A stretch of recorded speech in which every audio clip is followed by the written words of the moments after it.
All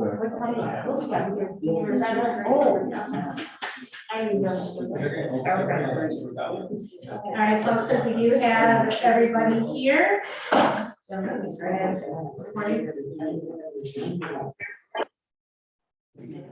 Okay, so we will go ahead and call this meeting to order at 7 p.m. We can start with a moment of silence, please.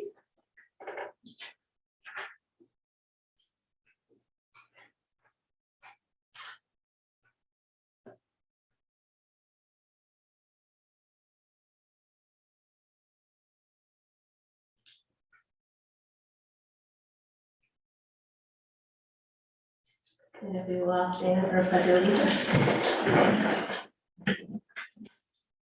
I pledge allegiance to the flag of the United States of America and to the republic for which it stands, one nation, under God, indivisible, with liberty and justice for all.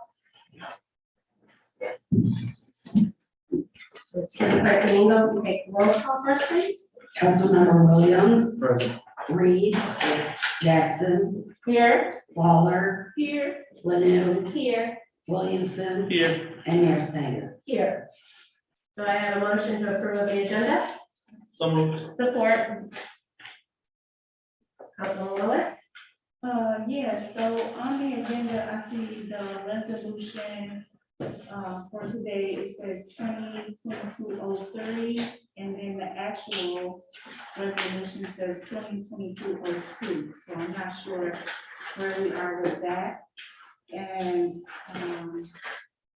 What resolution are you talking about? It should be 2022-03, that's. Okay, great. So, and also, Ms. Mayor, I would like to add to the agenda, resolution 2022-04, a resolution to set dates and process for 2022 city council redistricting. So, Councilman Miller, since we just got this document to review,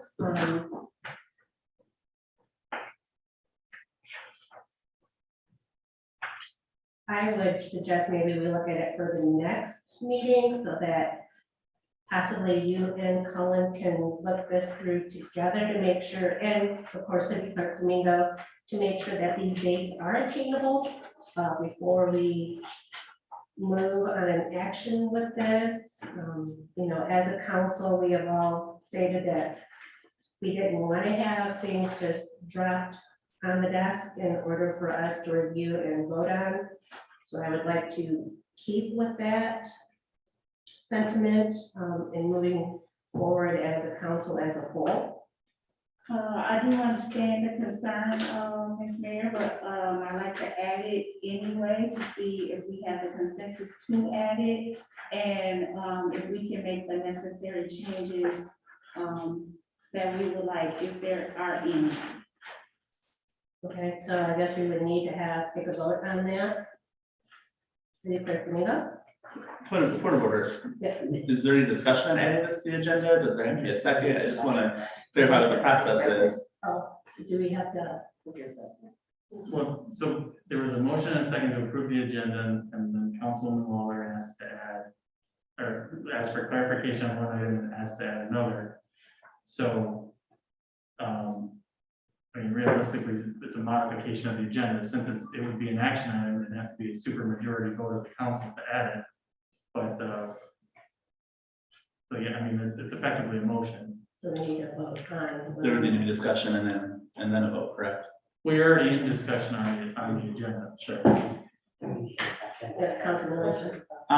Before we vote on this, one of the things we've talked about in our council training, and I want to be really clear about this because the public is paying for us to do that council training with a consultant, is working on trust and building relationships with one another. And one of the things we talked about like very explicitly in detail, the last council training, was this idea of these gotcha moments and these, oh, look, surprise, I have a resolution. I didn't submit it on time for the packet, and so I'm gonna bring it the night of the meeting and surprise everybody with something that they hadn't had time to review. And it's always around something that seems somewhat divisive or could be divisive. So one of the things I want to add, if you're voting to add this to the agenda tonight, I'm going to be very skeptical of this. In an effort to build trust with all of you, I am following the rules. I am following our norms that we shared with each other in these meetings. I'm expecting the same of my colleagues. We had a great study session about this issue prior to this meeting, where there are 2 tracks being pursued on the timeline specified to get this to the Elections Commission or the Elections Bureau. And so this feels very underhanded to put this on the agenda tonight and force a vote on it, when we have, 1, established council norms that we would not do this, and 2, have followed the normal functions of government during the previous study session, and have spent the people's time and our time saying, here's what we know and here's what we're pursuing. So I think in the best interest of the council, our relationships for one another, in the service of the city, I would hope that we would not put this on the agenda tonight. Yes, Councilman Muller. Thank you, Ms. Mayor. As I stated before, we can have a discussion about the way this was handled. I don't have a problem with that, but I did state that I did talk to the city attorney about drawing up a resolution, and we did discuss it, but having the discussion right now about it, I would just like to add it, and we can have a discussion and approval at whatever agenda item it may be. Councilman Wilson. I'm assuming that this document was done at least an hour before this meeting tonight, which was during our study session about this very specific issue. So while we were having a study session and this document was done, and possibly an option to put timelines around this type of action, it wasn't distributed, even though it was ready. And we didn't discuss it, even though we did convene for an hour before this meeting to discuss this issue. That doesn't sit right, not only with me, but others. And I think that we need to respect each other and the relationships we have built, the decorum that we have discussed in these meetings, and keep it off the agenda. Did we have a second? I have a question before Yes. we second. With regard to what I'm presuming Councilmember Lawler is attempting to achieve tonight, is it possible, to Mayor Snyder's point, to set a timeline that works within the very limited scope of time that we have, if we don't accomplish that during tonight's agenda? Is it possible to set a time frame? So at the end of our study session, when we did just have this discussion, Mayor Snyder said that we will need to have further discussion about this before an ordinance is presented to us to vote on March 7th. I'm So- curious how that would be accomplished. Well, and that was, one of my concerns as well, like if we did want to still pursue, verifying the numbers through the software process, that's gonna lengthen our process. So if that's what we wanna do, that's great, we can do that, but, like Cullen was saying, things still have to get verified, and you have to figure out where those numbers are coming from and where the discrepancies are, so that, like we were all saying, we wanna have true concrete numbers to make a decision on, and to figure out where we're possibly changing the precinct borders. So, but I would.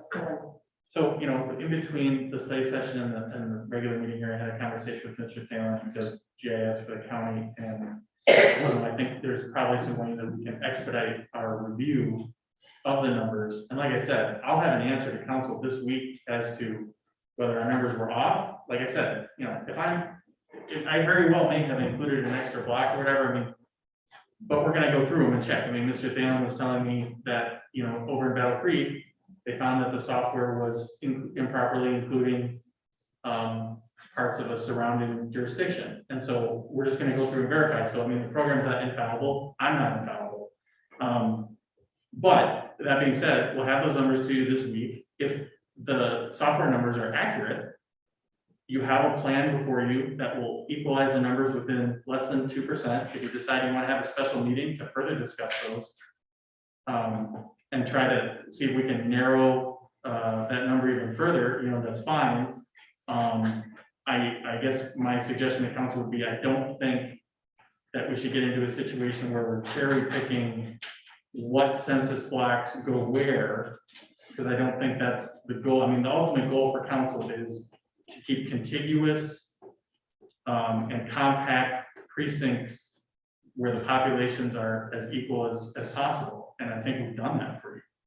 So, but that being said, we can stick to making our deadline. If council wants to have another special meeting in between now and one of the other meetings, or have an hour-long study session before your next meeting, you totally can do that. Councilman Williams, I'm sorry. No, sorry, I just want to make sure my question was being answered, which I'm was, sorry. that by the 7th, we have an ordinance that is having its first reading to be approved. And so if I'm understanding correctly, our timeline, we have to hold a special meeting for you to be able to draft an ordinance that we could then vote on the 7th. So And that's what I'm seeing that Councilmember Lawler is attempting for us to discuss and approve tonight, which to Councilmember Williamson's point is unfortunate because of how rapid his timeline is, but I'm not sure what choices we have. So the ordinance is already drafted.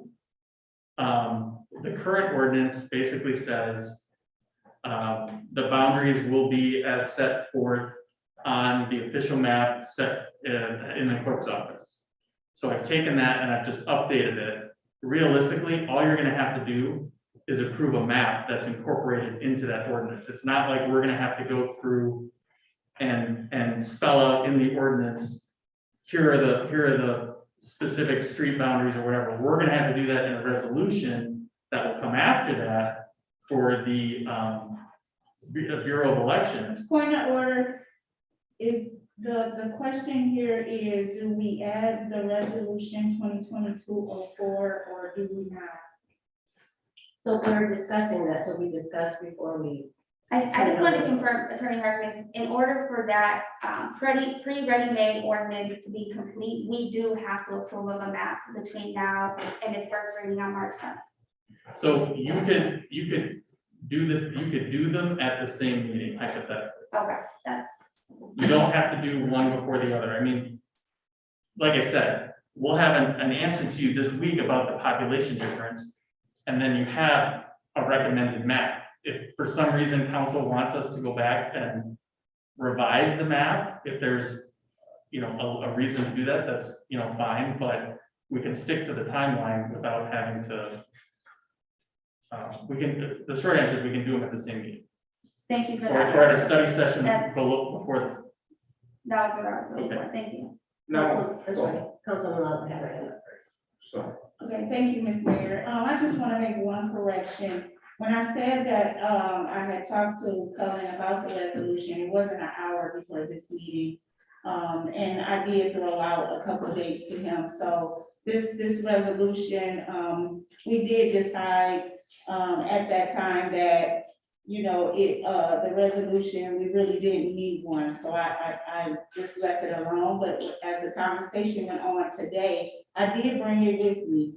And as the conversation went on today, I thought that, I'm glad that I did, because I thought that we needed timelines. I'm not sure if we're afraid of doing resolutions with timelines, but we need to do things in order, and we need to give ourselves some time to even process this.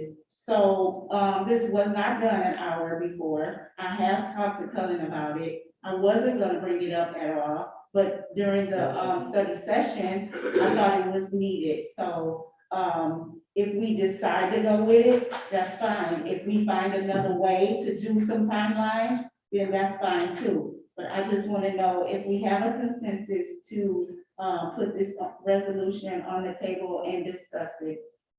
Councilman Williams. Okay, thank you, Mr. Mayor. Okay, so after the study session, when we finalize, well, anyway, during our discussion, what we're missing population wise is the difference between 27 people, right?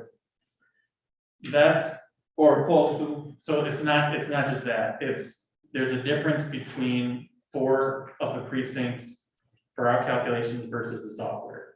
So between tonight and the end of this week, I'm gonna finish up going through those manually, and I'm gonna confer with Mr. Phelan from the county, and we'll verify which set of numbers is accurate. Once I have that verification, I will communicate with council by email and advise them, here are the accurate numbers.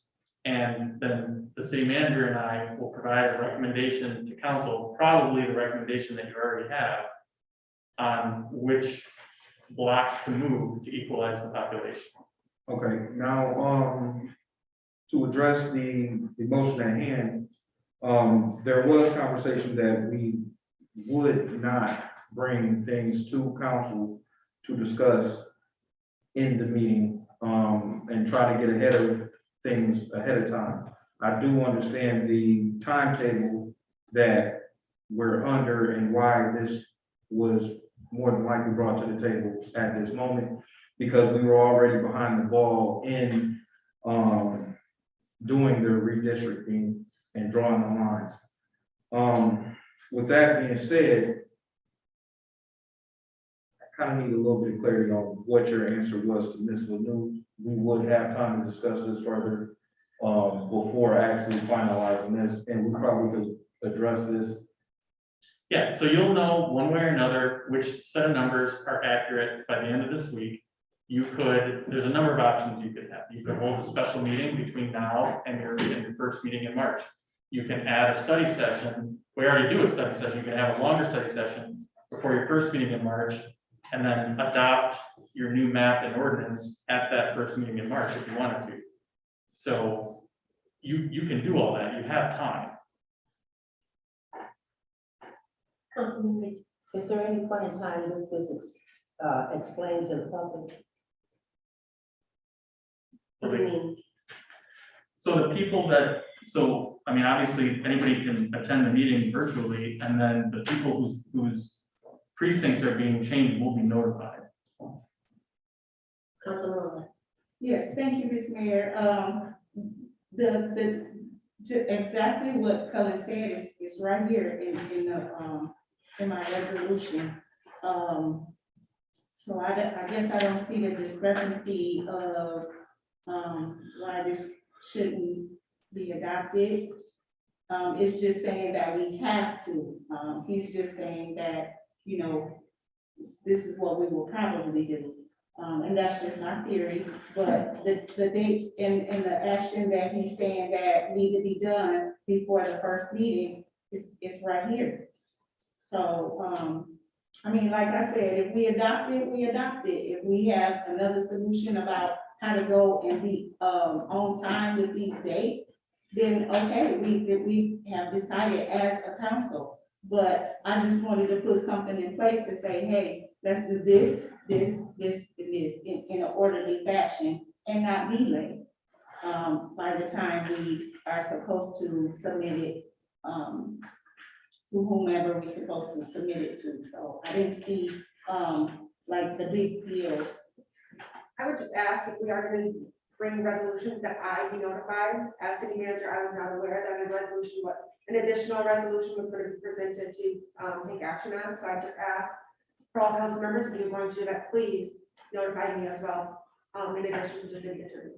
Well, we do have a right to bring whatever we can, but I do understand the etiquette of doing it. But it's what I've been hearing lately is the fact of trying to take our right away. And I do understand that it's things should be done in a timely manner, but sometimes just as like when we do a grant, it's smack right in front of us and we gotta hurry up and do it. But you know, so I'm just saying that, you know, if that's what you want, I'd like it back also. But you know, I feel like my right to do things in a council way is sometimes, being taken away, but I do understand the etiquette of you wanting to know before it comes to council. But sometimes it may not be like that. Councilman Williams. So I think tonight's discussion, before we even get into an approval of the agenda, is the case in point on why we talked about this in our council session. Because when you bring things and you surprise the council, they don't have time to digest it. There are certain people like me who can read through it and decide quickly, and then there are others who don't. And we decided that not only that we weren't going to do that, but the reason we weren't going to do that is because it's disrespectful to each other. And it's disrespectful to the city manager, and it's disrespectful to the city attorney, and it's disrespectful to the public. And we talked about this. This is one of the things I took the most notes on during our session, because this comes the heart and soul why the public wants us to do better and why we should be better. And we committed to each other. It's not about giving up a right or giving up an ability. It's about doing the right thing and how we were going to work with each other. And the other thing I want to point out is that I didn't say it was like done the hour before our session. What I'm saying is we met for an hour prior to council tonight, and Councilmember Lawler sat on this. I did. And we were discussing this issue. And in that meeting, the city attorney committed to getting us the numbers this week, having the maps. We already have the maps. What we're doing is re-verifying data. And so the city attorney is going to bring back that recommendation on March 7th, which we've already agreed to having study sessions. So at our study session on the 7th, we would be talking about the maps and the number discrepancy, or we could have another special meeting if it's the pleasure of members of council.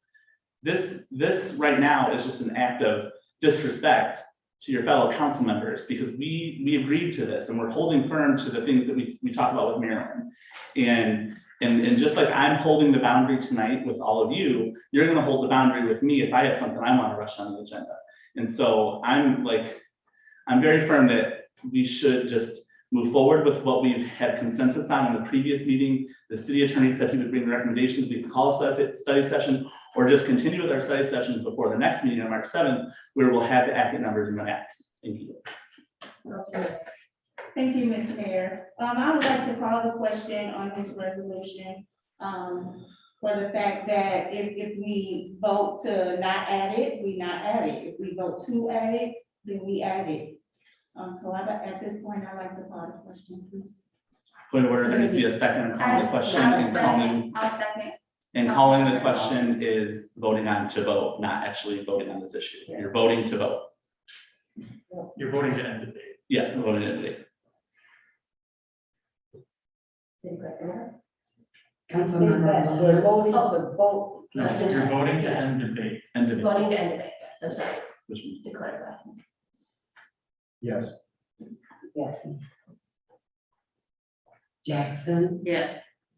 Lawler, Yes. Lanu, Yes. Williamson. Yes. And Mayor Snyder. Yes.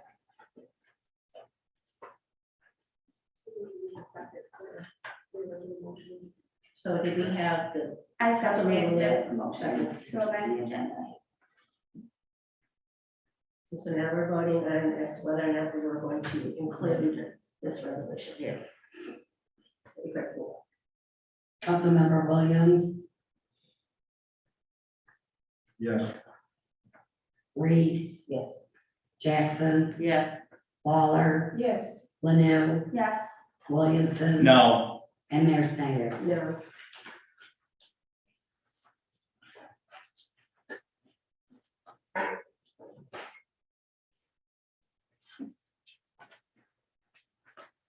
We don't have any presentations or recognitions. Do we have anybody on for public comment?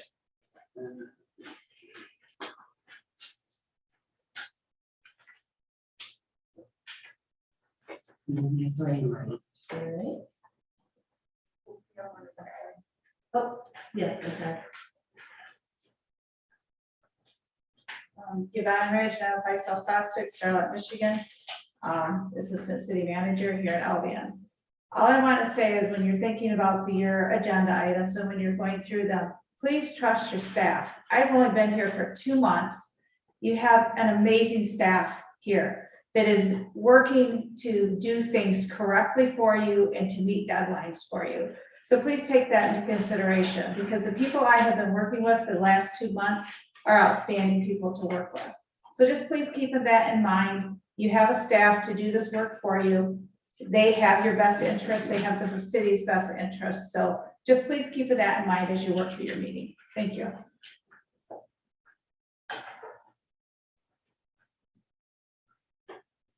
All right, in your head. Go, I'm sorry, go ahead. Good evening, Council. Brent Thalen, Calhoun County GIS Manager. I came tonight just to let you know that I've been through this process with the county when we did redistricting for the county commission districts, and I am available to assist. I've given my card to Cullen. We can verify in a very short time those numbers, probably tomorrow morning.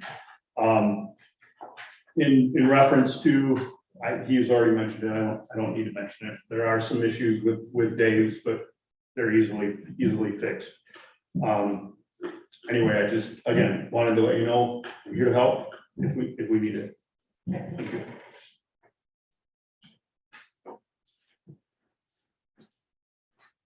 All right, in your packets, we have the items for the consent calendar, your February 5th study session minutes, February 7th study session minutes, February 7th regular session minutes. Do you have a motion to approve? So moved. Second. Questions or comments? City Clerk Domingo? Councilmember Reed, Yes. Jackson, Yes. Lawler, Yes. Lanu, Yes. Williamson, Yes. Williams, Yes. Mayor Snyder. Yes. Next item is, do I have a motion to approve the facility assessment proposal for City Hall? So moved. Second. City Manager Slater? Yes, thank you, Mayor. So included in the packet is a facility assessment that was prepared by Alvin Associate. So the Albion City Hall, we are in dire need of improvements. They have provided us with two different options for the facility assessment. One is the basic building assessment. The report will address the building condition, code compliance, and opinion of how the building space could be best utilized. The report will not include floor plans and will not include cost estimates for the proposed building improvements. The second option is a detailed building assessment. This will contain it will address the same issues as the basic assessment, but will also include the creation of an accurate floor plan for the existing building and cost estimate for the proposed improvements. For a basic building assessment, it is $7,900, and for detailed assessment, it's $29,500. After speaking with Director Miller, Director Arnold, and just other city staff, city administration recommends the city pursue the detailed building assessment. It will tell us exactly what we need, but they will also provide us with a layout and cost estimates to prepare move forward with those improvements. Yes, it's $28,000. However, talking with Director Mead, this proposal could be covered by excess earnings in 2021 or fund balance. I think this is an appropriate city fund balance because we need to have a facility in order to continue to provide the services for our city residents. So we are recommending that we move forward with a detailed building assessment. Any questions? Questions for City Manager?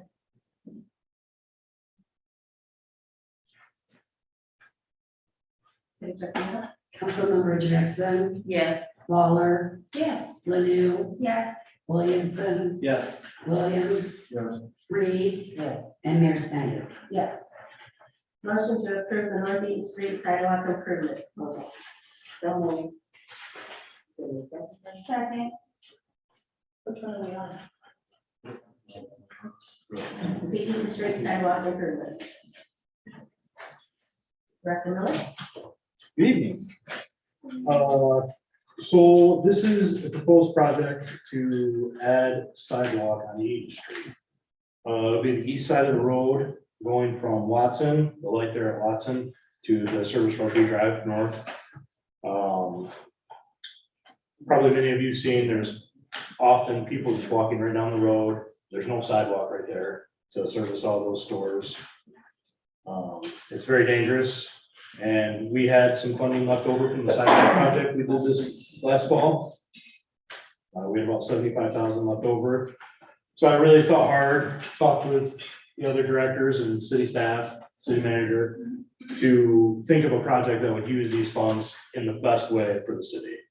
And that is such a busy part of town, and that is such a busy road. And honestly, one day I was actually leaving McDonald's and I was driving south and there was 4 girls, little girls, walking right down the middle of the road. And I couldn't believe it. I'm like, you know what? We need a sidewalk on Eaton Street. I'm sick of this. And reached out to Whiteman and had them draw this up. And that's why we're looking at approval of this. It's about 114.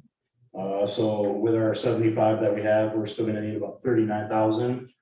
And City Manager, you have some ideas for that funding? Yeah, so as I mentioned, the MEDC RAP grant program, this is a possible project that we are discussed in, including in our application for RAP funds.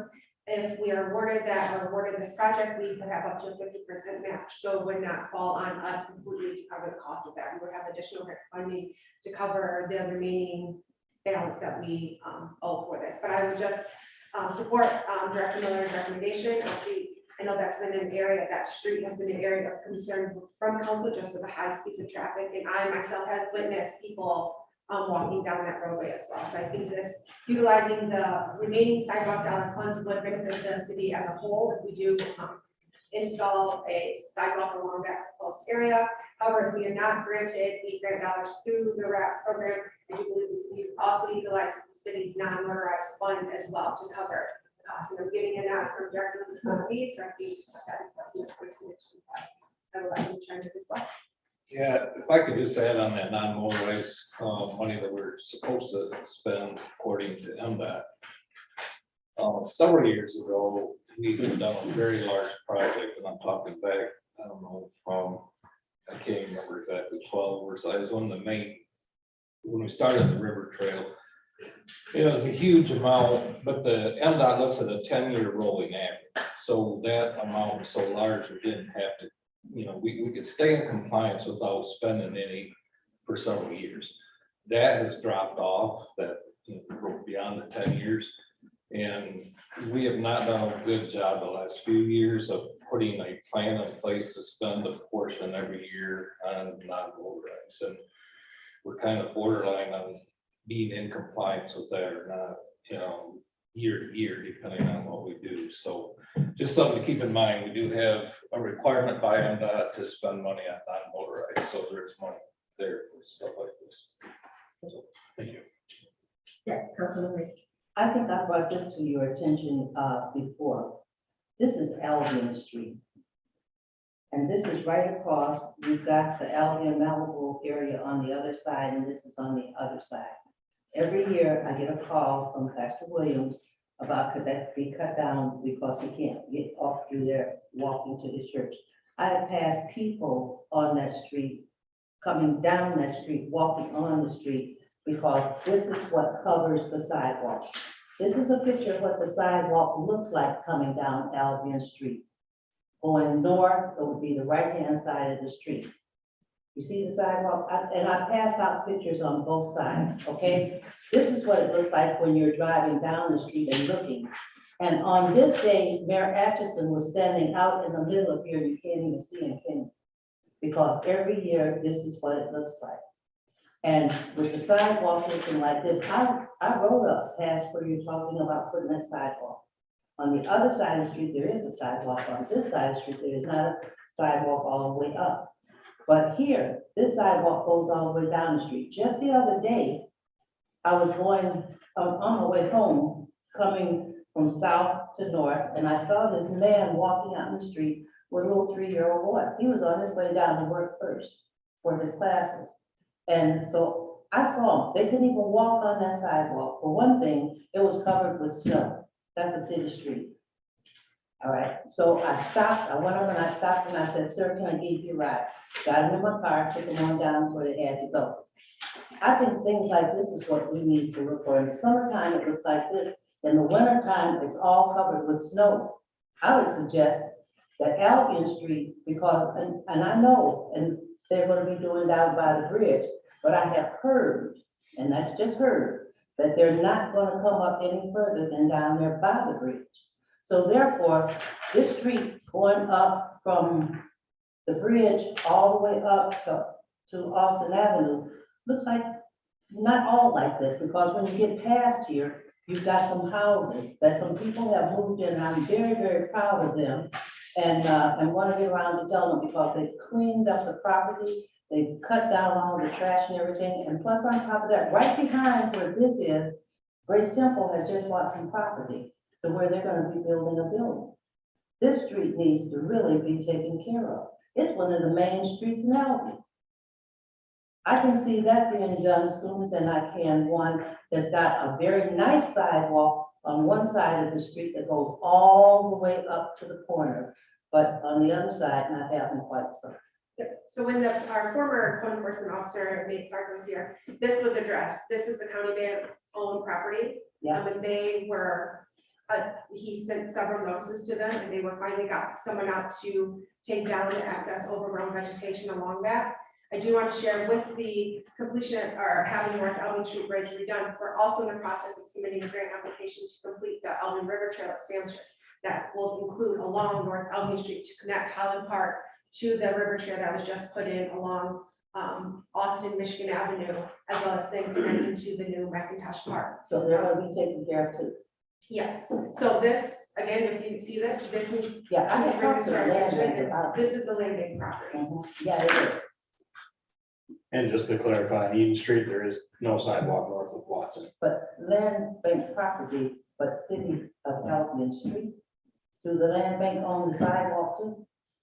It's right outside of there. The ordinance reads it's the property owner's responsibility to maintain the sidewalk.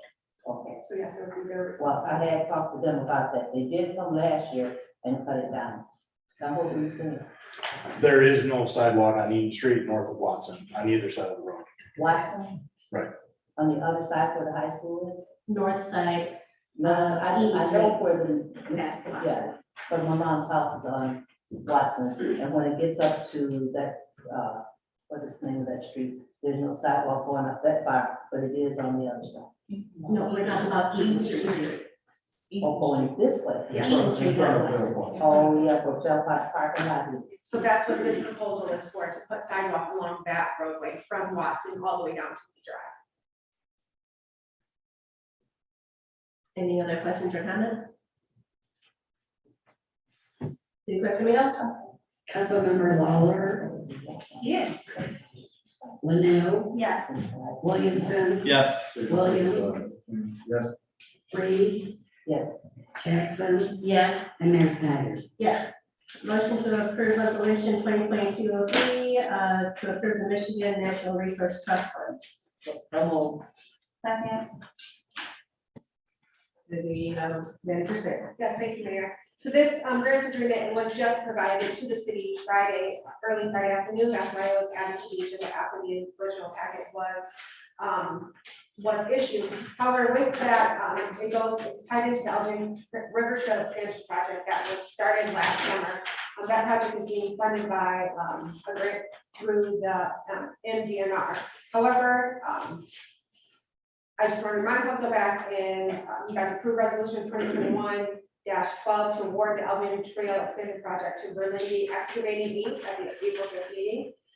The project was supposed to begin in May, however, due to turnover with the project manager, it was heavily delayed and did not begin until September. With that, they were unable to complete the project in time due to just weather conditions. It got too cold. We've been in constant contact with them, and they are set to complete the project this spring. They can't do anything with all the asphalt plants and all of that situation right now. So with that, since it is funded by grant dollars, the DNR has provided us with a grant agreement amendment so that we can carry this project through completion this spring. So the amendment is to extend the project completion through June 30th of 2022. So we are recommending that this be approved so that we can maintain those grant dollars with the DNR. Questions or comments? Councilman Long. I'm sorry, Linnell. Thank you, Mayor Snyder. City Manager Snyder, I'm sure you already shared with us the specific expansion. But can you just remind us what streets and where this is located? Yep, it's along Austin Avenue headed out, which direction was that? West. Yes, towards Marshall. So it's along McCullough Park, and then it goes out where, It ends at the industrial park. yes. And so they have just a small portion right before it gets to the industrial park that they were unable to finish. And so they just will need a little bit more time to get that completed. Thank you. Any other questions, comments? City Clerk Roll. Councilmember Lemieux, Yes.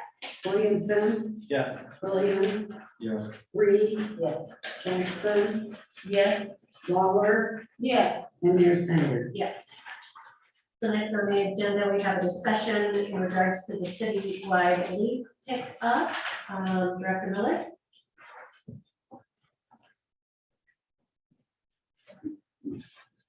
All right, back at this one.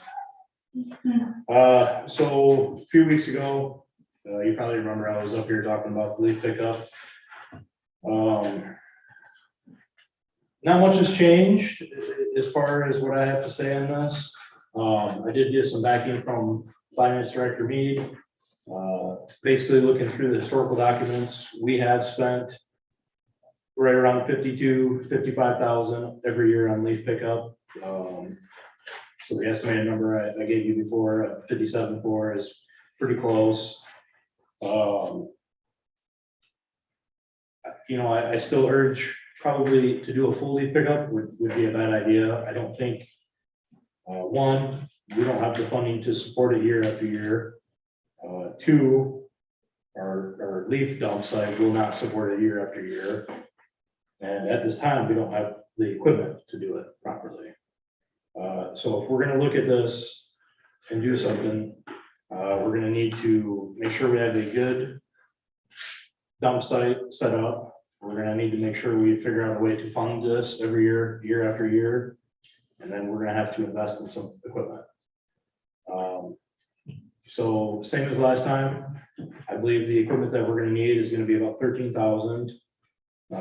Just for the leaf equipment, and then it's gonna take, 4 to 6 weeks to do a pickup. I think that we could find a new dump site for leaves.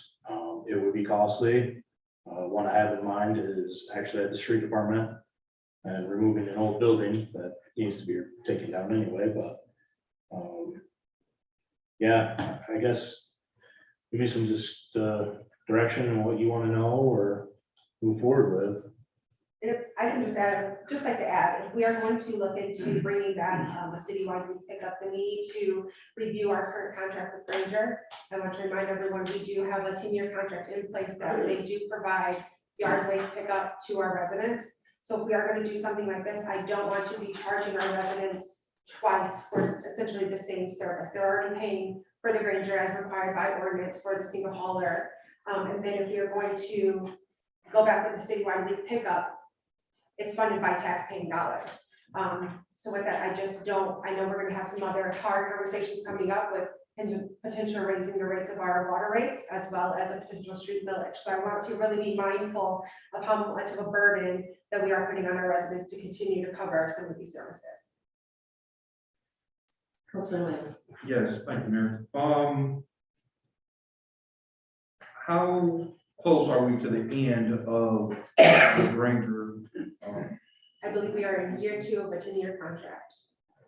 So there basically will be no way other than being fined to terminate that, right? I would have to review the language within the current contract to see what the out clause is to, or if we are able to amend that to either remove some of the services through that contract. Okay, so the vote today will be, And I think it's just, we're just kind of looking for Okay. direction from, so Perfect. we just want to provide additional. just discussion. All right, sorry about that. Thank you. I was also going to raise that same sentiment. I'm sure you've all been outreached by your constituents being very confused about why they're still getting billed for the leaf pickup in the off months. So people are very conscientious about how much they're paying for the leaf pickup as a service. I mean, it's not free, they're paying for it. And then if we're looking at $57,000 to possibly $60,000 that we're now gonna look at taking out of the budget just to provide additional service for leaf pickup. I think once people find that, it's really their tax dollars paying for that. You just really have to be able to have those hard conversations when they approach you as to why we decided to do this above and beyond that Granger service. Councilman Wilson. So one of the things that I think we're concerned about, and the reason we keep talking about leaf pickup is because there are lots of folks who can't get their leaves up and into bags. One of the complicating factors, especially for older adults in the community, is that they have to either go in that waste bin or they have to go in the yard bags. You know, I don't know if I would be supportive of spending this kind of money to do another full scale leaf pickup on top of what people are paying for from Granger. It kind of cheapens the contract for them because people are actually happy with their service. They just didn't realize the change in the way that they were being billed for their leaf pickup. So one of the things I would like to propose, because I'd like to bring solutions to these types of conversations, is that there are a couple of different funding sources that are opening up starting in March and April, specifically around older adults. And there could be a way for the city and or a service organization to look at getting funded to help residents in need of getting their leaves into yard bags and on the street during that period of time. And just kind of thinking creatively, sometimes it's not always City Hall's responsibility or ability, because sometimes it just comes down to ability. We got money and resources and they're scarce, right? So there could be a way to think creatively and to find some grant funding to help with pay volunteers to get these leaves in bags, or embolden service organizations to help do that in the fall, which would be really helpful to the city and to Granger, because Granger always complains they're not the right thing. You know, there's two different ends here. You know, we have city workers that are exasperated, we have residents who can't do it, and then we have Granger trying to pick up the stuff and get it off the road in a timely fashion. So I would just be interested in if your department could investigate some of those opportunities. There's a big pot of money that opens up at the Senior Millage Allocations Committee in March for special projects that are designed to kind of innovate in the world, especially for older adults. This could be one of those things that's making it easier and more accessible for older adults to get their yards and stay in home and stay in community better. And then I would look at your other local funding sources and regional funding sources to potentially pay either staff or a paid volunteer. But lots of people like to get money to do things, or students with this low impact work to do this type of thing. Instead of looking at $50,000 spend out of our general fund, let's see if we can try something, because again, it's not gonna hurt us this year. We know what we've done the last 5 years with Granger. So if we wanna try something different before we dip into city coffers and supplement what Granger's already doing, there might be an opportunity there. And again, I don't wanna burden the city too much, but there might be other ways to help take care of this that might be more expensive, that might streamline work for people and give others opportunity to serve and help others. So I just wanted to propose that as a possible solution and a way for the city to look at it before we spend another huge chunk of money out of the. And Councilman Lawler and Mayor Pro Tem Jackson, I think we kind of started this discussion because of the gutters being clogged. Is that correct? Yeah, so I don't know if it's necessarily because people are raking their leaves in the road, or just because that's where they're ending up. And People still working right out. yeah, so I mean, I guess that's something that we would also probably need to address. Like, if we didn't do this, like, how do we make our citizens aware that by either putting their leaves in the streets, or if they don't, or not conscientious about clearing the gutters, like what the repercussions are in regards to their community, for their roads that, you know, they drive on. So these are the things that we could possibly, you know, approach in regards to these type of conversations. So do we So if you went to city pickup, it would only be 2 times, right? Yeah, I mean, at most. So So it'd be about 4 to 6 weeks. a lot, it seems like it's getting later in the year that the leaves are falling. So what times would you think that you were going to do that, if you were going to do that? Well, that's very tough, you know, we'd have to play it on the weather. I would foresee picking up leaves even in the first part of December at the latest. We were also going to reach out to Granger because I believe they stopped doing very yard waste pickup at the end of November, but like Councilmember Reed said, the leaves are staying on the trees much longer. Yeah. Just going to reach out to them to see if it's possible to extend their leaf pickup as in addition to this is a route that council wishes to take. So I think there are some different solutions to get that addressed. We did talk last time about the tree dump. Wasn't open long enough for people to bring their leaves, that did have leaves or brush. So when writing the schedule this year, we extended the dates for that tree dump. So I think it is open through the first week of December or something, one of those dates in December. So we did keep that in mind and extend those hours. Yes, Councilwoman. Thank you, Mayor Snyder. I just keep thinking about the sewer basins being clogged and having flags to make them easier to detect where they are going forward. And then I think also, Mayor Pro Tem Jackson's reason for bringing this up at this time of year is not only considering the fall and planning ahead, but also trying to get the streets clean once the snow is gone. So that almost like having a reset to see, oh, this is what our streets look like without a bunch of debris, and this is what it would mean to have unclogged sewer basins. And I think, as I'm envisioning this, I know I got excited hearing that the equipment to actually do it safely is only $13,000, but I know maintenance of equipment is another factor, staff capacity is another factor. So if it doesn't make sense to do this, and it makes more sense to work with volunteers and do more of a grassroots approach, I just think that we should start planning for that now, so that in the springtime, we can really intentionally be able to address the issue and have clean streets for the rest of the year until leaves come back. Right. So I think we're almost talking about two different things, really. Now, when we call it a leaf pickup, that's what we historically have called leaf pickup and have done, picked up the leaves off the street that people have raked. We're almost talking about keeping the gutter pans clean, cleaning the street. Maybe if we go away from calling it the leaf pickup, that would help our cause as far as the DPW goes, because if we go around and scrape the gutter pan and are calling it our leaf pickup, people are gonna assume let's rake our leaves into the street like we used to.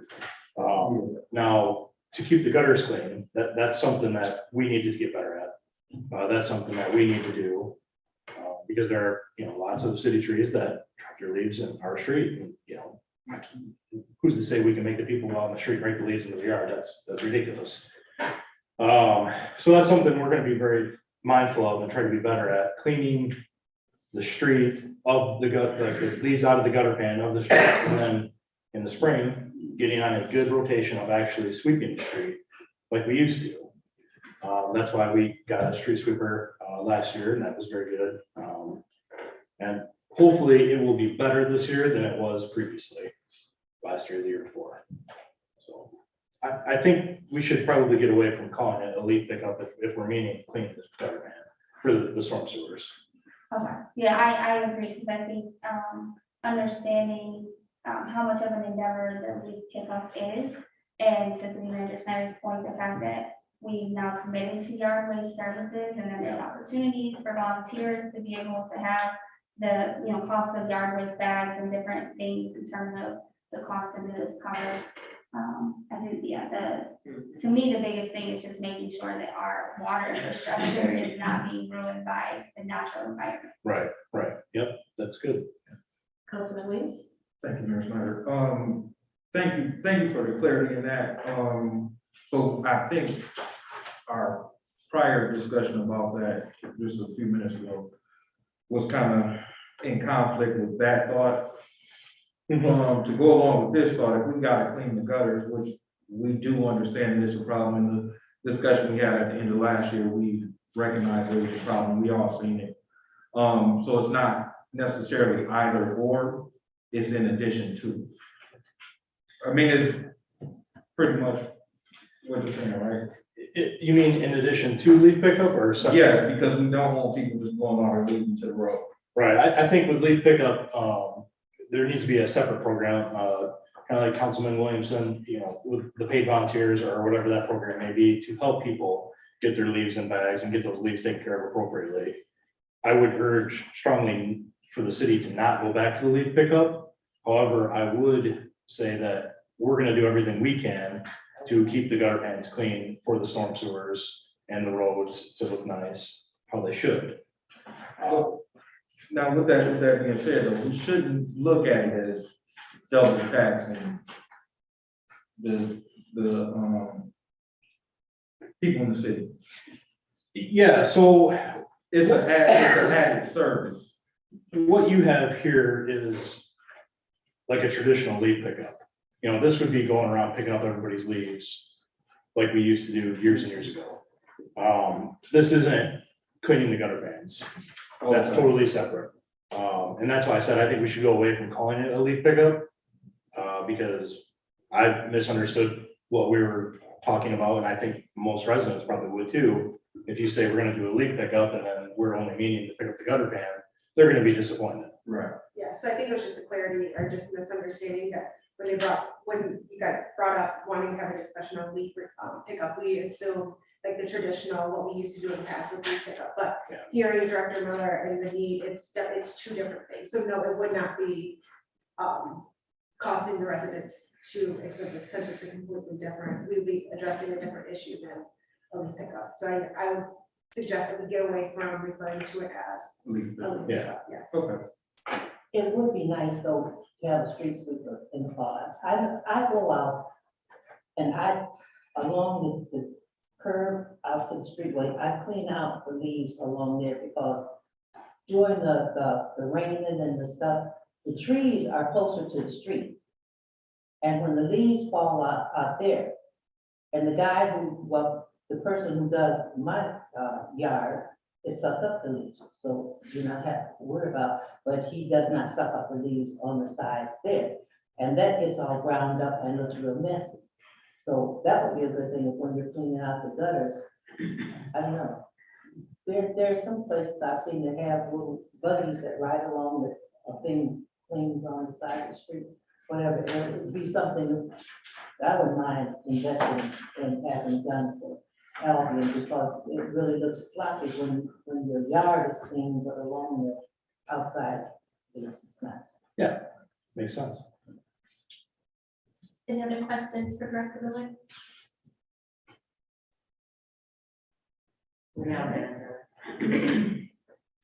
So next is our discussion on the snow removal equipment. Dr. Director Miller.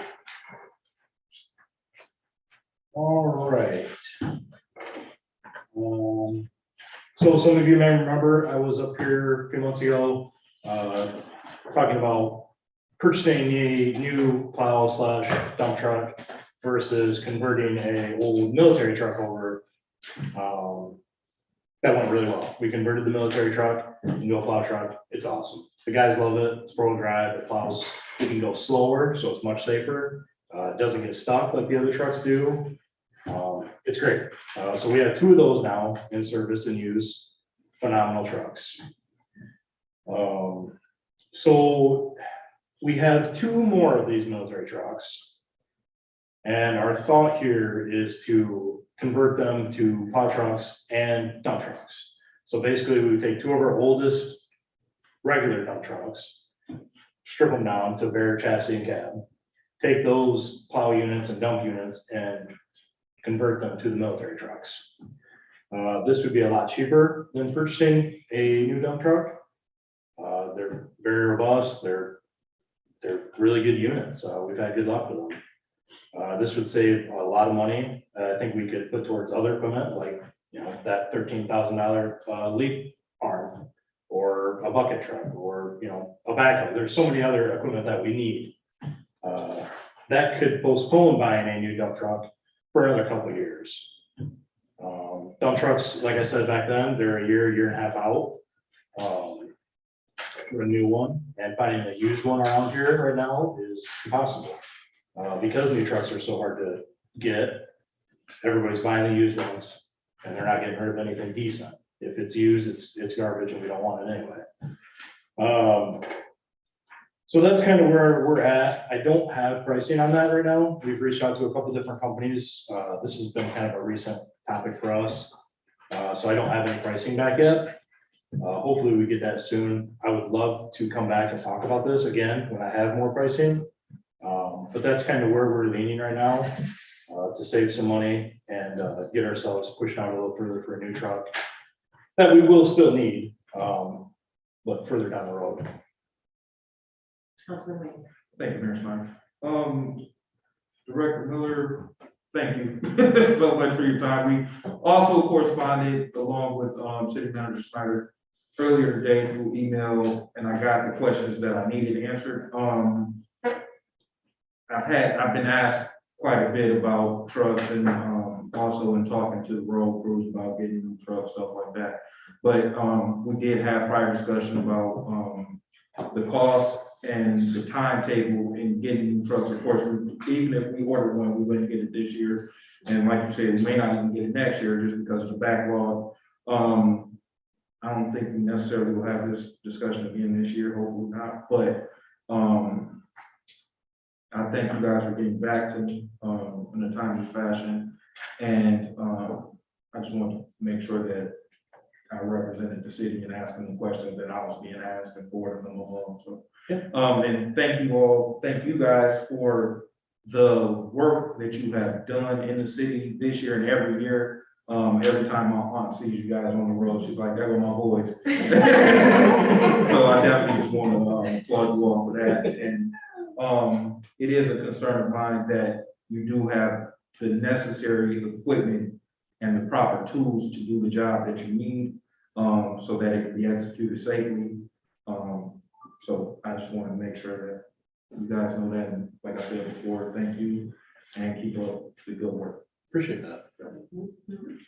Especially during, even though we haven't had a lot of snow, but when we did, it definitely noticed when you guys were out around the clock, getting the sidewalks and the roads cleared for, the citizens. So it is appreciated.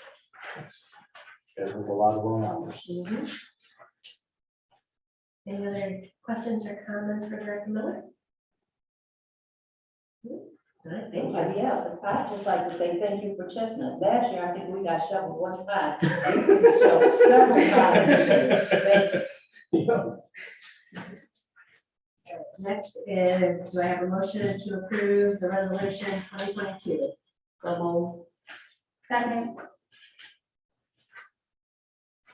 So I guess, I want to give everybody a little time to read through this, make sure we are understanding what we are voting on. Just have one comment, the proposed meeting date for the March 3rd. I just want to remind everyone that's the same night as the Albion economic forecast. So I know several members of council will already be attending that, speaking on behalf of the city, representing DDA. I believe that is scheduled to go from 6 to 7:30 or. We mentioned Snyder with what, all due respect, not to interrupt, but that was put in that as a meeting date.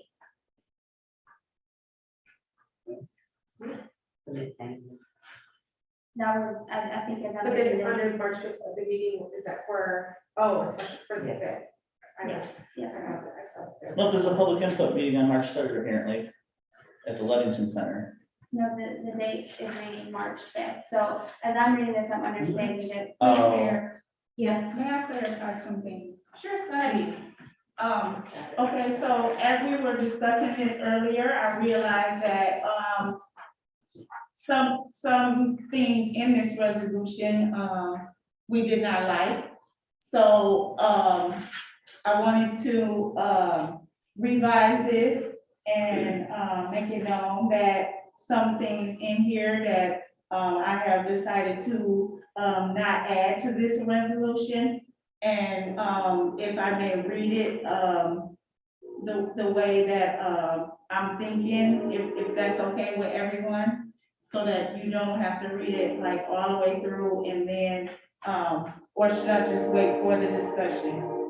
Well, I guess, To tell you what I'm actually thinking. yeah, and I guess kind of like what my concern was, like I had said before, about the timeline and making sure that this is something that both the attorney and our city clerk can agree can be done within this timeline, like on these dates, can these things be done? Because I think once we approve this and agree to vote on it, that we're kind of held to this. And I understand that's the intent of the resolution, but realistically, I want to make sure that we're getting input that And that's fine, I do understand, but like I said, I took into consideration some of the things that were discussed at the, beginning. And, one of the things, well, I just go ahead and say, if you would allow me,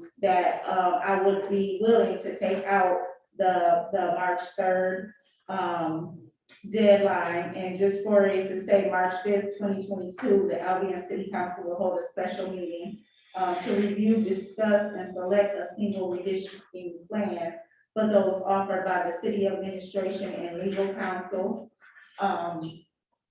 And delete the rest of that paragraph and saying, once the council selects a single plan at this meeting, the city attorney will draft an ordinance describing that plan for the next regular meeting on March the 7th. So on March the 7th, the Albion City Council will vote on the first reading of the ordinance describing the boundary plan selected for approval at the prior special meeting on the 5th. And then March 10th, the city will publish the required ordinance public notice in the Recorder newspaper edition for this date.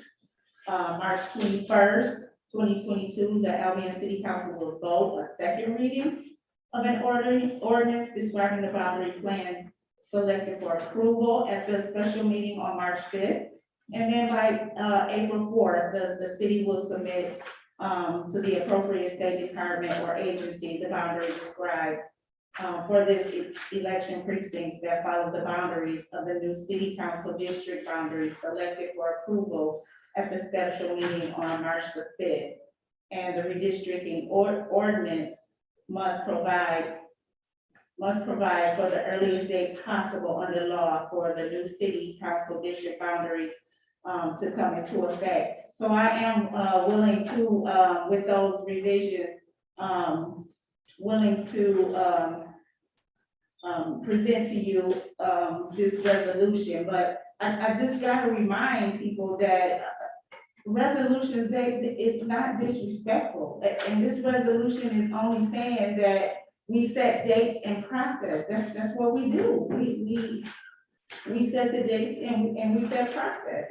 I did thought that we would do a due diligence, because we're always saying, well, let's include the public, let's include the public. Now we don't want to include the public, and we wanted to just for us to decide.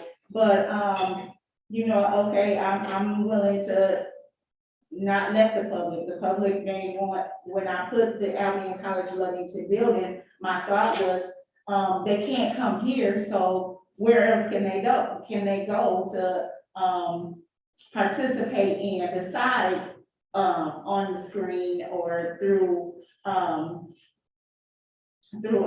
council meetings on the website? And that was my main thought. And the fact about trusting is not about trusting you all. If we got a problem with trusting, why ain't I being trusted? You know, that's not fair to me for you to say, for a person to say, well, you know, trust this person, trust. What about the trust that I think I deserve? You know, and this is just only a resolution to set dates in the process. That's it. It's nothing to be afraid of. I feel like we're afraid of this resolution. Well, I guess I can speak to the fact that, you know, I don't think that we were saying that the resolution itself is disrespectful, but the process of getting it here to the table. I think, you know, we've spent thousands of dollars on MML coaching. And the process of what she was telling us to have so that we are all being very considerate of each other. And, you know, we have all said we didn't like things being dropped on the desk to review and vote on. So I just think that, you know, like you were saying, it's not the resolution that's being disrespectful. It's like we want to be conscientious of the process, because we do want to give people time to read through the documents, to digest it, and then to ask questions about it. You know, that's what we've also said. We want to be able to have times to question things that we don't understand. And so I think we're just making an assumption that once everybody reads this, we're going to totally understand what we're voting on. Okay, and I understand that, and I get the etiquette, but like I said, when I was talking to Cullen about this resolution, we were just like, well, we don't need a resolution because of this, that, and the other, and it'll be quite demanding. Okay, so I did agree with that, but like I said, when I saw what the discrepancy against the different numbers and amongst other things that we discussed in that meeting, I felt we need a timeline because we don't have enough time. So it wasn't like I got you moment, because I'm not with the I got you moment.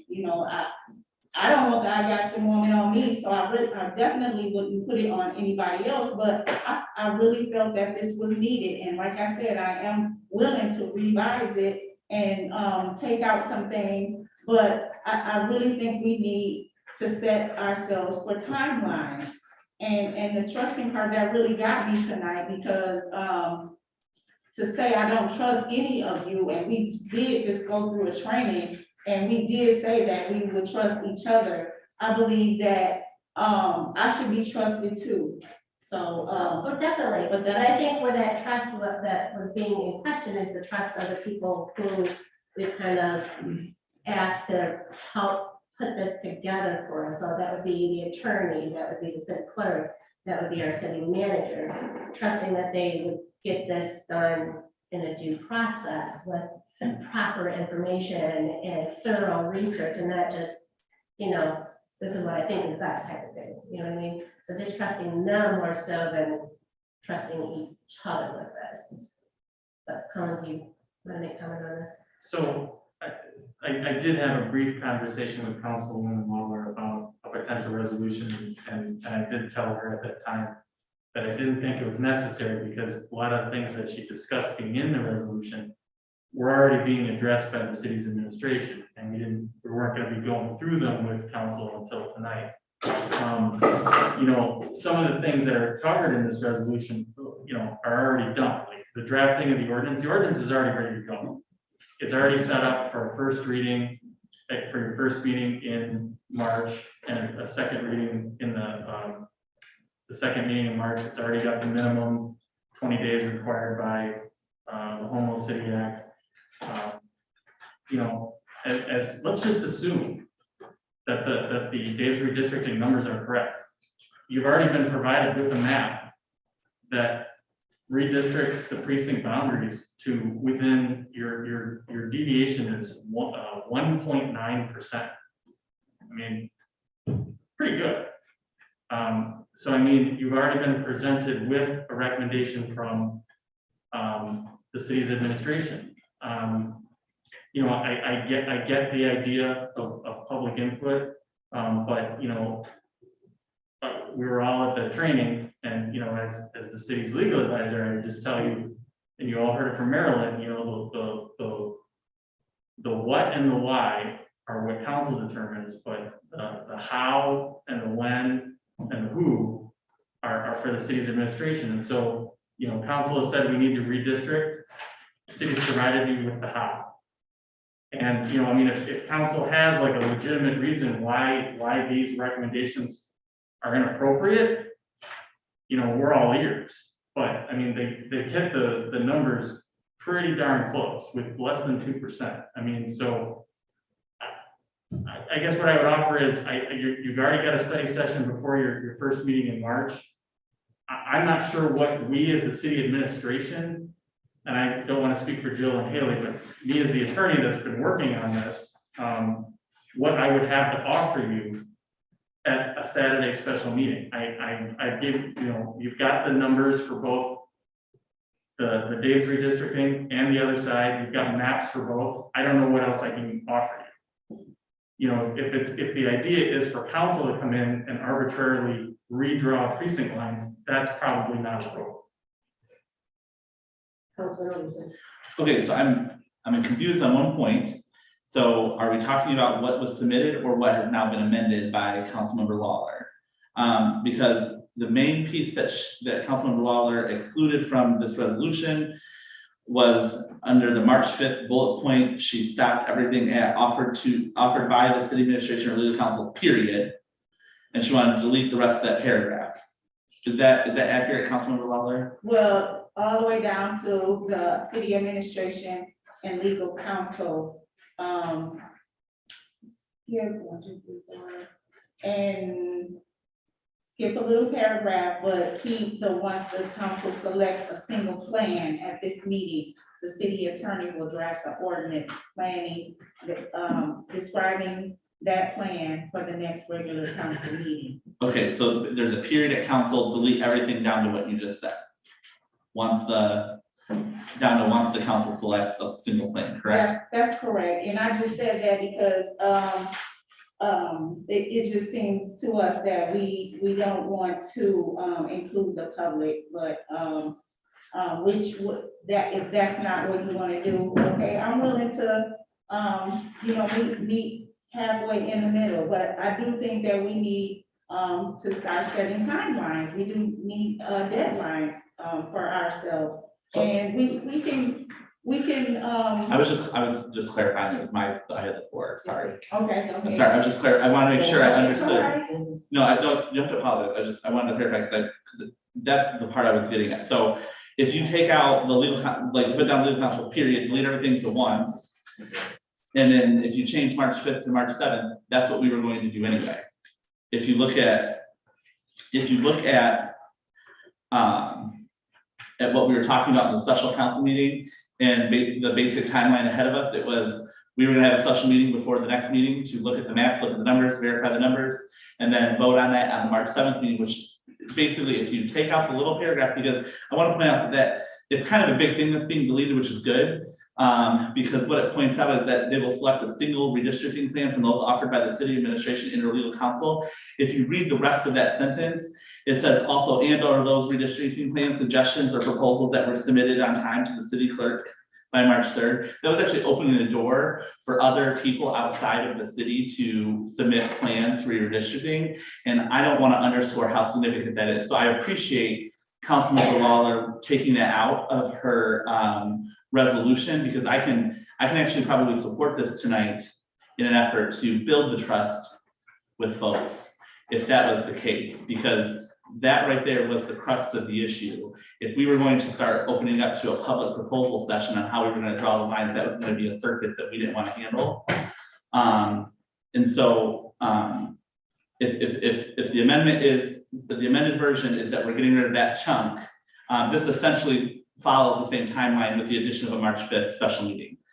And if Councilmember Lawler would like to consider changing the March 5th to March 7th, then that just codifies the timeline that she intended to have in making sure that we had the boundaries and the dates set up to follow. Nothing else after that is actually problematic. So, let me, I'm sorry. Thank you, Mayor Snyder. I'm a very big civics person. Mr. Petro really engaged me that the census is huge. It happens once a decade. This is not something to take lightly. And in terms of our role being representatives and the ways in which we don't really have a chance to hear from the public, I think that taking some time to intentionally engage with the public around this issue is doing our due diligence. That's my reason for supporting this at the beginning of the agenda.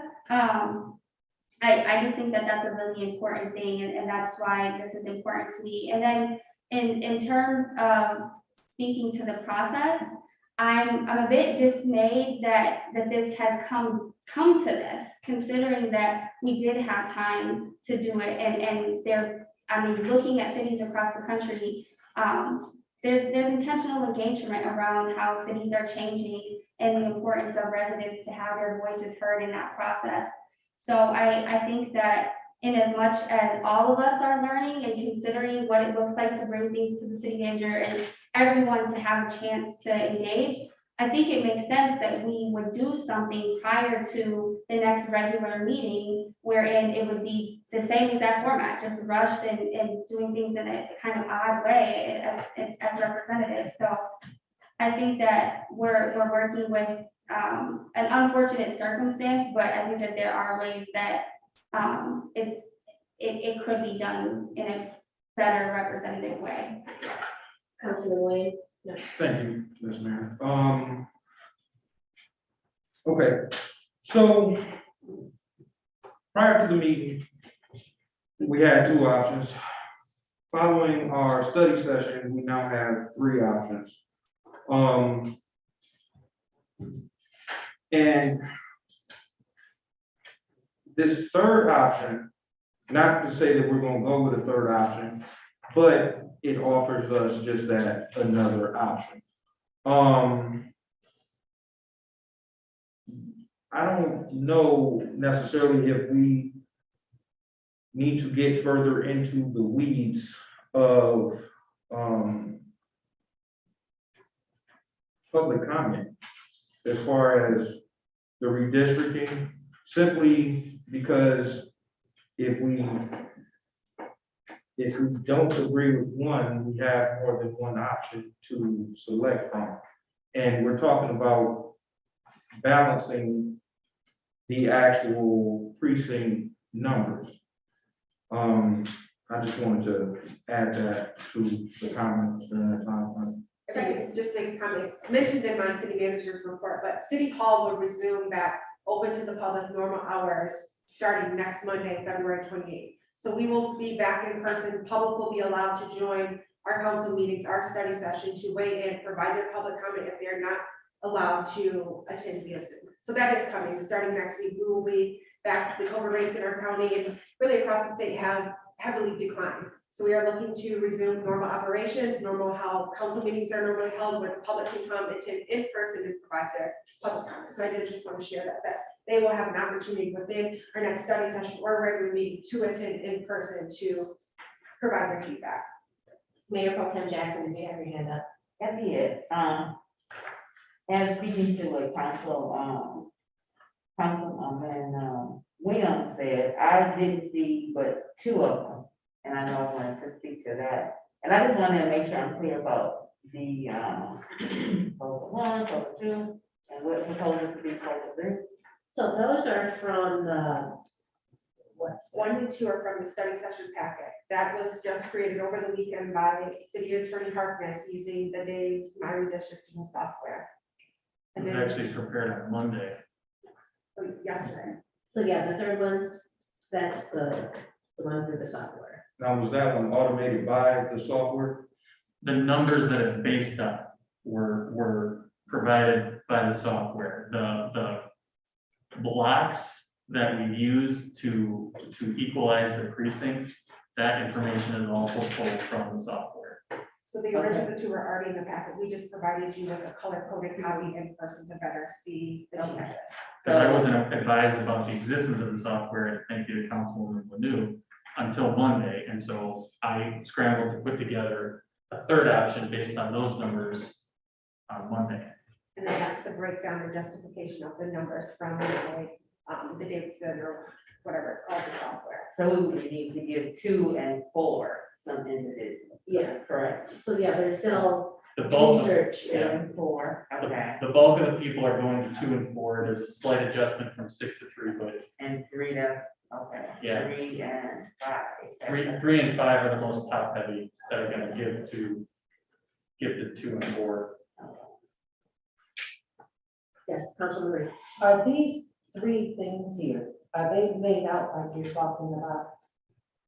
The 3? Those maps are the Census Bureau's maps for they're the Calhoun County census maps that cover the city of Albion. The But city, they're not blocked off like. No, Those No. maps, Those maps are- are more confusing than the smaller maps that we color coded to provide to you. But I think we could utilize the GIS service through the county to provide you with better maps that detail the roads. I would like that. and Councilman Reed, I'm happy to explain to you the proposed changes on. the Yeah, maps. I thought those were just big blowups of these, because I was gonna say, if they could be hung somewhere where we could look at them, Well, not touch them, but just look at them. the one, map 26, the far left map is a blow up of the maps you have before you. It's just not color coded. So doesn't, Sorry, yes, go ahead. so doesn't Dave's redistricting, map show streets and things like that also? Because I did look on that, website. If you zoom in, it does show streets. I haven't tried to print from it yet, but that's why I did the little handout that gives you a description of the census blocks that would shift, so you have an idea of where the streets are and what the street names are. Cool. See, what I'm saying might sound silly, but you get people in your precinct asking you, well, I heard this, I heard that, what this, what that. No, I totally And you agree. can't just say nothing, you know, I totally they agree. Just deserve give that answers. visuals. Yeah, Well, and Councilman Reed, we're happy to add the color coding to one of the large maps. I'm sure we can do digital ones to okay. have for the meeting as well. Yeah, because that's kind of why I suggested, could the citizens begin on something this, because I might not explain it to them like it should be. I'm sure I would explain it to them like it should be explained, because I'm trying to understand it myself. So, yeah, I mean, be honest. Councilman. Thank you, Ms. Mayor. So with that being said, like I said, I've heard the comments tonight and the concerns. Thank you, City Manager Snyder, for confirming that, the public will have a chance to have some input, which hopefully, settles some ease, with Councilmember Lanu. And I'm being respectful to everybody. And just by listening, this resolution is just saying what we said tonight and the dates that we said tonight. And it's just putting it in place to say, this is what we're gonna do. So with that being said, I really don't see a reason not to adopt it with the amendments. If I can make a motion to adopt this resolution with the amendments. The point of clarification. It has a way of voice. Yeah, oh, yeah. So, I mean, attorney had his hand up and so. Okay, sorry. So, yeah, I'm sorry, Councilman Moore. Oh, I just want, there's a technical issue here. So on the second page, there's a date that refers to doing the publication on March 10th. We don't publish ordinances until after adoption, and adoption doesn't happen until after the second reading. So the ordinance will automatically get published after we do the second reading on the 21st. We just can't do it before the second reading. Because hypothetically, if the council didn't vote to adopt it at the second meeting, we would have published adoption of an ordinance that didn't get adopted. So it doesn't mean, March 21st. It is 21st. I should know that. I have, yes, sir. It's 7 days. And then Councilman Williamson, you I wanted to clarify, like, to make sure, because I don't want any sort of shenanigans. What is being amended, and like, do we need to vote on the amendment, or are we accepting that she's changing hers to be friendly and just deleting that portion of that paragraph and then changing the March 10th to the after the March 21st meeting? I want to make sure procedurally there isn't a way to go back and say we didn't do this right, now it doesn't matter. I think procedurally, you should vote on the amendment and then vote on adopting the resolution with the amendments. So to clarify, the amendment is we are putting a period after council on the March 5th point. We're deleting every line up until it says period once the council, and then we are changing March 10th, 22 to move it down below the March 21st meeting to say after the March 21st adoption. I think the clerk lost it. Sorry, I was moving fast. I'm the nutty professor. Sorry. So. I was gonna ask that in just a second. Start from the beginning again, so we all get. Okay, Yeah, I can start from the beginning, so on the second line, just to be more clear. where it says legal counsel, we're putting a period. We're crossing out the rest on that page all the way until once on the next page, it'll pick up again, once the council. And then that stays the same. And then the March 10th, 2022 will just fall down under March 21 and say March 21, 2022, the city will publish the required ordinance upon adoption. And then I wanted to clarify one more thing. does Councilmember Lawler intend to still have the special meeting on the March 5th date, or are we moving it to the March 7th date? So you did say, Colin, that we had to have a special meeting though, right? You don't have to have a special meeting. You can do it as a study session before the regular meeting on the 7th. So you can discuss the plan, which you'll have in advance. Public can come and give their feedback at that time, and then you can roll right into your regular meeting on the 7th. And you can discuss it some more and then do your first reading of your ordinance. So you don't have to have a special meeting, I'm just saying you could have a special meeting. The other thing I would say is in the resolution where it says, city attorney will draft an ordinance, like I said, that's already done. You don't need that, because I provided that to the clerk ahead of time. But it's not bad that it's in there. It's You could say maybe finalize the ordinance. I mean. Oh, but it doesn't make sense. It doesn't, there's nothing about the language of the ordinance that will change, because the existing ordinance says that the city adopts the official map on file with the clerk, and so I just made a tweak to that to update the dates and things, because it's not, the actual ordinance doesn't have the street by street description. The resolution that the election commission will adopt will have that, but our ordinance doesn't have it. I mean, unless the council wants me to go in and do one of those, but I don't think it's necessary, because you've had that ordinance on the books since like the 80s. So I just want to clarify, because it was Councilmember Lawler, did you want to do a study session on March 7th, or do you want to do a The special only meeting? thing that I was trying to do when I thought about this March 5th date was to make sure Councilmember Williams was able to attend, because I know he said Saturdays are good for him. So if Councilmember Williams can make the 7th, would that? I can make the 7th, I can make the 7 At o'clock. 6 o'clock. Okay. Yeah, the 6 o'clock, sorry, 6 o'clock. And would you like it to be a So that was special my meeting or a first study thought. session? Let's just do the study session. Or do we do? So, Clerk Domingo, we would change the wording from special meeting to study session and the date to March 7th. No, sorry. Yeah. Between the first meeting. So that was just the, put them in the paper. Yeah. Okay, clear. So that's it. Then we have to vote on, and then we have to vote on the resolution as a whole. Okay, so do I have a motion to approve of the amendments? Support. City Clerk Domingo.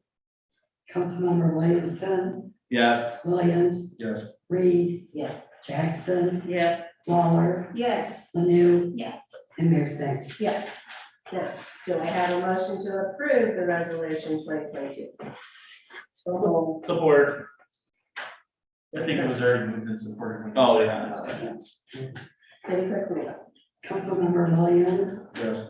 Reed, Jackson, Yes. Lawler, Yes. Lanu, Yes. Williamson, Yes. and Mayor Snyder. Yes. Future agenda items.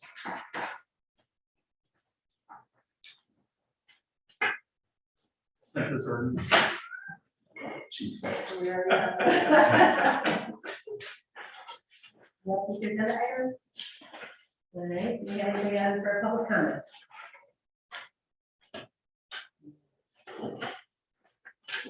Anybody in the gallery? All right, city manager's report. Yes, thank you, Mayor. So I apologize that did not get hard copies of it. I did email you out an updated city manager's report shortly before our meeting tonight. If you'd like a hard copy, please let me know. I'll gladly provide that to you. Just a few minor additions to what was already included in the packet. So the DDA, they held their regular February meeting on Wednesday, February 9th.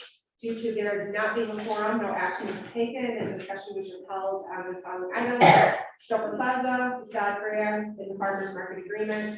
A special DDA meeting has been scheduled for tomorrow, February 23rd at 7:30 a.m. Joe, I just want to confirm, are we still on for? I never heard that from media, so I'm assuming. Okay. So we're hoping that we do have a forum because there are action items that we do need to take action on.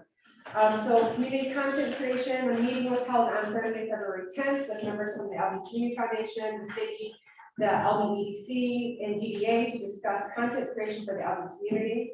There are many great things happening in our community, new businesses starting, upgrades to parks and facilities, a growing robust downtown, and business fabric throughout the entire community, partnerships forming, and many great programs being built. However, I don't feel, I think the group felt that it's not the community story and the progress that's being made is not getting out to all of the proper platforms and I think the community as a whole. So this group is working together to determine a solution to get the community shared story out in bigger places and make our community's opportunities more accessible to all. So I'm happy to provide more information as that progress continues. Calhoun County Land Bank Authority, I had my monthly check-in meeting with the land bank on Tuesday, February 15th. Currently, the land bank owns 119 properties here in Albion. They're working to list, at this time, they're working to list 37 residential properties. Once that is done, I will gladly share that information to council, with council. The Planning Commission, they held their regular February meeting on Tuesday, February 15th. The commission discussed a comprehensive plan update. That is moving well, actually really well. So we are, we just had our second community engagement session and happy to have the turnout. We thank everybody who attended that meeting. So we continue to make progress with that. And the next Planning Commission meeting will be held on Tuesday, March 15th at 7 p.m. The Calhoun County Consolidated Dispatch Authority. So I met with the director of the CCCDA and local municipalities included in the interlocal agreement.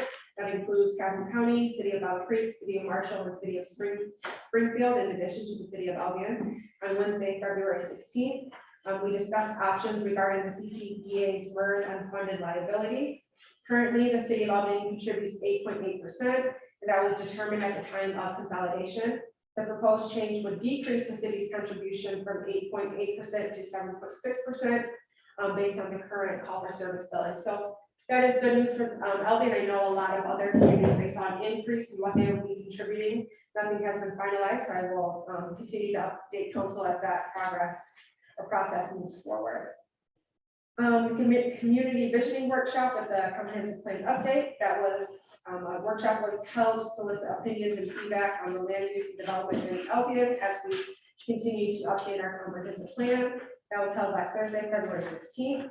I just wanted to thank everyone who took the time to come out and attend that event. The activities that Beck and Raider held on, it was fun activities and a great way to provide feedback and input on what we would like to see over the next 5 to 10 years in this comprehensive plan. So again, I just want to thank, everyone who took the time to come out and provide their feedback. Do you have a question? Yes, City Manager Snyder, is there any notes on that, from that event, or? Unfortunately, I wasn't able to make it, that's why I asked. I will follow up with Director Arnold to see what we have available from that session. I know that we did a lot of visioning boards, and that will all be detailed in the comprehensive plan when kind of finalizing those final goals. But I can follow up with you on that. All right, thank you, appreciate it. You all should have received a calendar invite as well as an email from me last Friday. So the Transportation Asset Management Plan. So Director Miller and I, we've had the opportunity to sit down and review that draft plan that Whiteman and Associates has provided to us. If we are going to move forward with an additional 6 millage street funding, we would like a study session has been scheduled for next Tuesday, March 1st at 6 p.m. The project engineers will be on site to review that plan with council. With that, we are under a very tight deadline.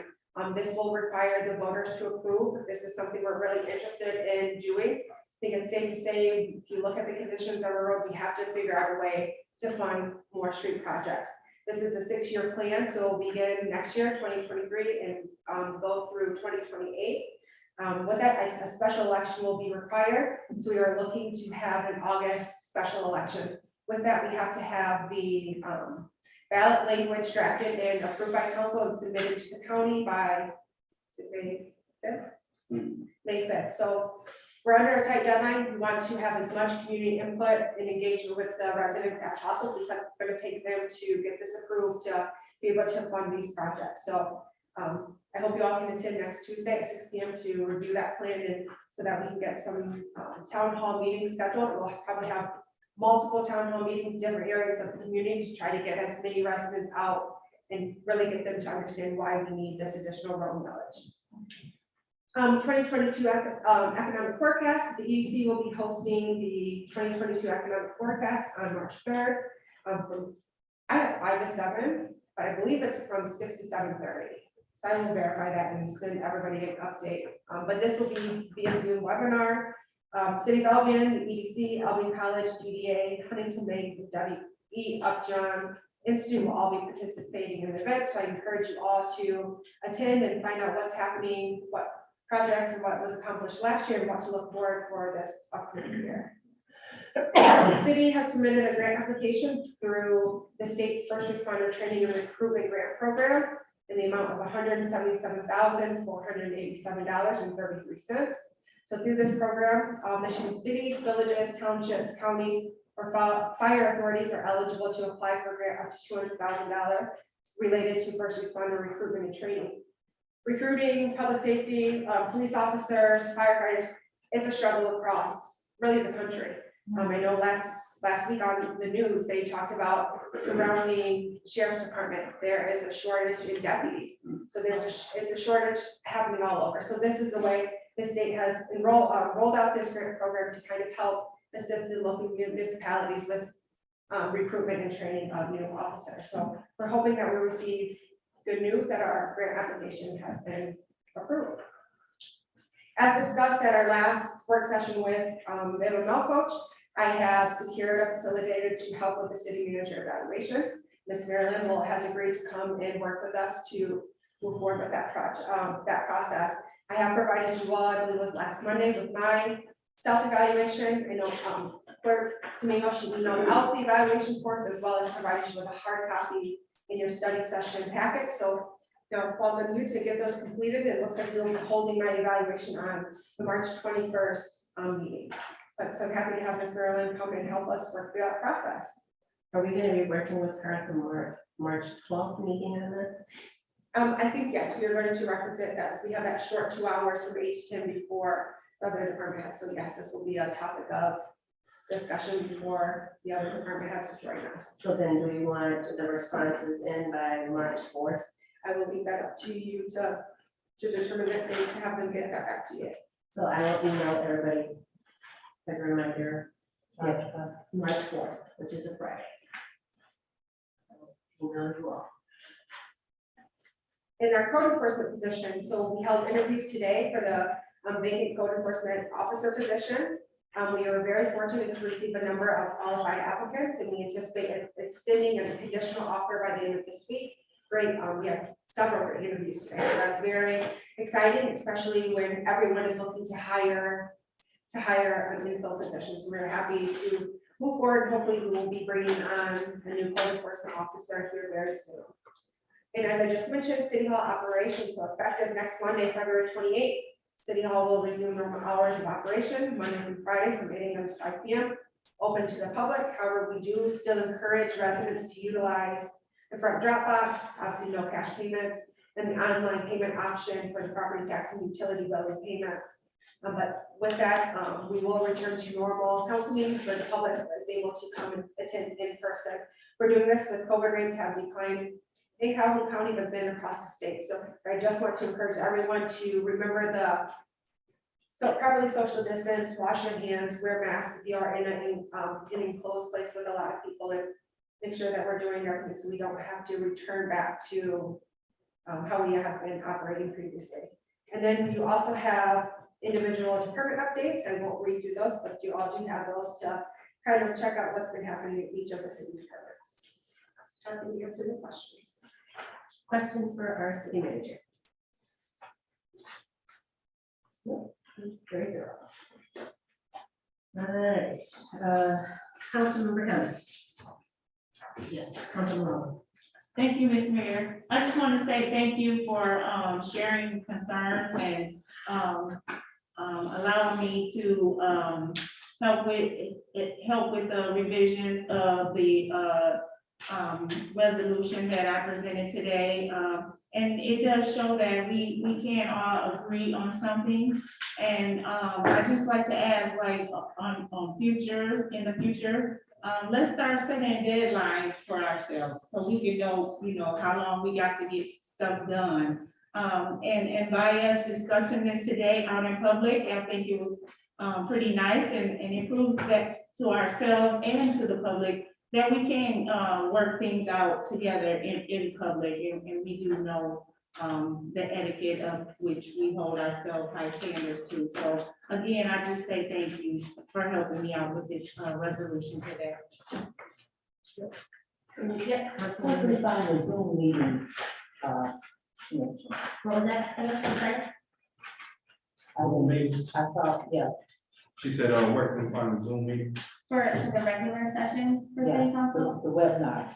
Oh, for the economic forecast, I can provide that. You'll send it to me? Yep. Okay, good. And I want to say I had it on my plan for 5 to 7. Is it 5 to 7? I don't know why I have 6 to here. So you have to look correct. So we're saying 5 to 7? Yes. Ideally, we'll send out the invite.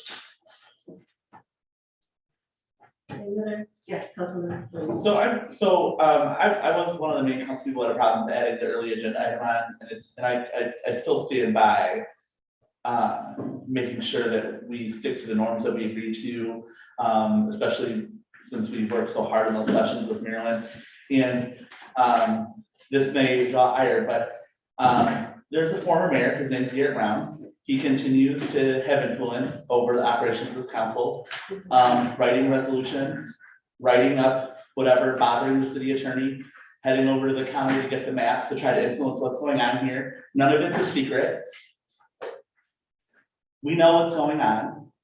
And since we have committed to each other to speak truth and be honest with one another about what we're doing and stop the ways of old, I'm calling it out tonight that Garrett Brown did this. Garrett Brown wrote that resolution. Garrett Brown did the work. Garrett Brown bothered the city attorney by calling him, sorry.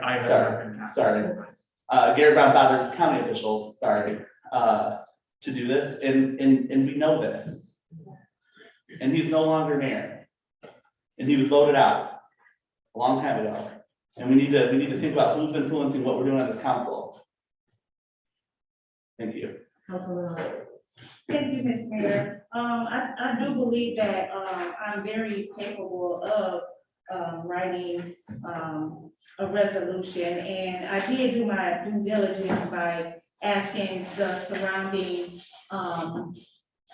Jackson and Battle Creek about, what they do, in redistricting. And one of the things about, Jackson, they do a resolution, for their council. And so I just thought it would be good for us to set timelines for ourselves and to seek and see what other communities that border us are doing. So I'm sorry about that, but I'm not incapable of writing or incapable of going outside the district to get help.